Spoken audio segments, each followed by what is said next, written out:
Hello, wrestling fans, and welcome to Step Through the Ropes Volume 9. Now, the late Mike Awesome captured the ECW World Championship by defeating Taz and Masato Tanaka in a three-way dance at the Anarchy Rules 1999 pay-per-view and dominated ECW for the rest of the previous century, with the exception of a 6-day interruption as he was defeated by Masato Tanaka, only for Awesome to regain the belt. And then, as the century dawned, Awesome ended up defending his World Heavyweight Championship against Spike Dudley at the Guilty as Charged 2000 pay-per-view. Now, as good of a worker Spike Dudley had been in ECW and had defeated many other big men, such as the likes of Bam Bam Bigelow, rest his soul, One Man Gang, 911,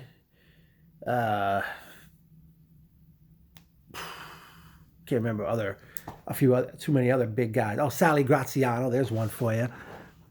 I don't think Spike really was worthy of a world title shot, even though it was a heck of a matchup. But it was pretty much around that time. It shows how depleted ECW's roster was. And I felt I kind of jinxed the predicament because I felt Awesome was getting bored with ECW because they couldn't continue to have him facing Masato Tanaka all the time, and who else was really a top star left in ECW for him to fight? Well, that Saturday after Guilty as Charged 2000, Awesome was in the ring with his manager at the time, Judge Jeff Jones, and Awesome claimed he was the whole effing show, only to be interrupted by ECW World Television Champion at the time, Rob Van Dam. And Van Dam was telling Awesome, "You're trying to confuse my fans," saying, "You're the effing show." And Awesome was telling Van Dam, "Why don't you try to take this belt from me?" And Van Dam says, "Mike Awesome, it's about 4:20 right now. I've got time to burn, so why don't we do this right now?" And as soon as the bell rang, they were about to go at it for the world title. The lights in the building went out. The lights come back in.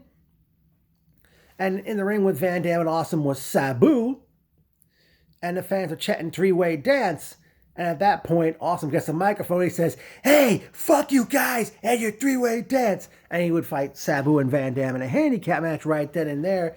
But Sabu had turned on Van Dam, and Sabu and Awesome put Van Dam through a table, and obviously that was telling us that a Rob Van Dam Mike Awesome match was coming. Unfortunately, about a few weeks later, Van Dam injured his ankle in a match. I forgot who he wrestled against, and unfortunately he eventually was stripped of the television championship, which put the Van Dam Awesome showdown on hold, seemingly. Not sure if that was the plan, ECW fans. But eventually, Awesome ends up teaming with Raven to unseat. Awesome and Raven unseat Tommy Dreamer and Masato Tanaka to win the tag team championship in early March of 2000, only to lose the tag belts 8 nights later to the Impact Players in a three-way dance that also involved the aforementioned team of Dreamer and Tanaka. It should also be noted at the Living Dangerously 2000 pay-per-view earlier that night when Awesome and Raven dropped the tag belts, Awesome defended the World Heavyweight Championship, defeating Kid Cash.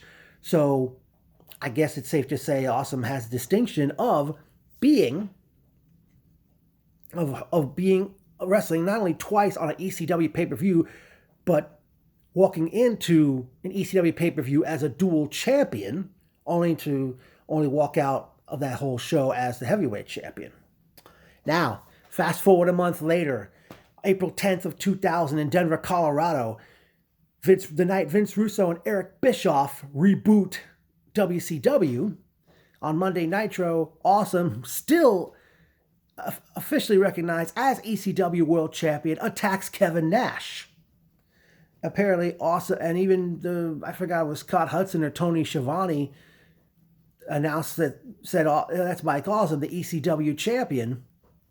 And my understanding is that I guess he left ECW without notice or something.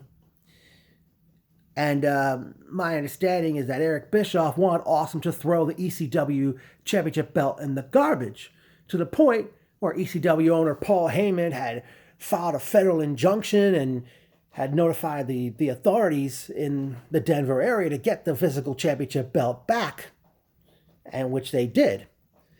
And due to the situation, that Thursday night in Indianapolis, Indiana, the ECW show, video cameras were on hand as Awesome, still ECW champion, 3 nights removed from first appearing on WCW television, did not want to deal with any heat from the ECW locker room, so Awesome came into the building through a side door with that old fart buzzard, Doug Dillinger, the head of WCW security. And Awesome wrestled Taz, who by that time was already under contract to the WWF, and of course, the man that Awesome initially unseated to become ECW champion months earlier.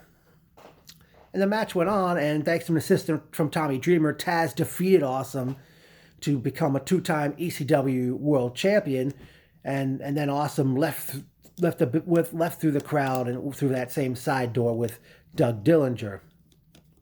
And then Taz appeared that Monday night on Raw, April 17th, and the next day, April 18th, at a SmackDown taping, Taz was defeated as ECW champion, who was defeated by Triple H. And then that Saturday, April 22nd, Taz dropped the ECW World title to the man who was with ECW from day one, Tommy Dreamer, who minutes later dropped the belt to Just Incredible.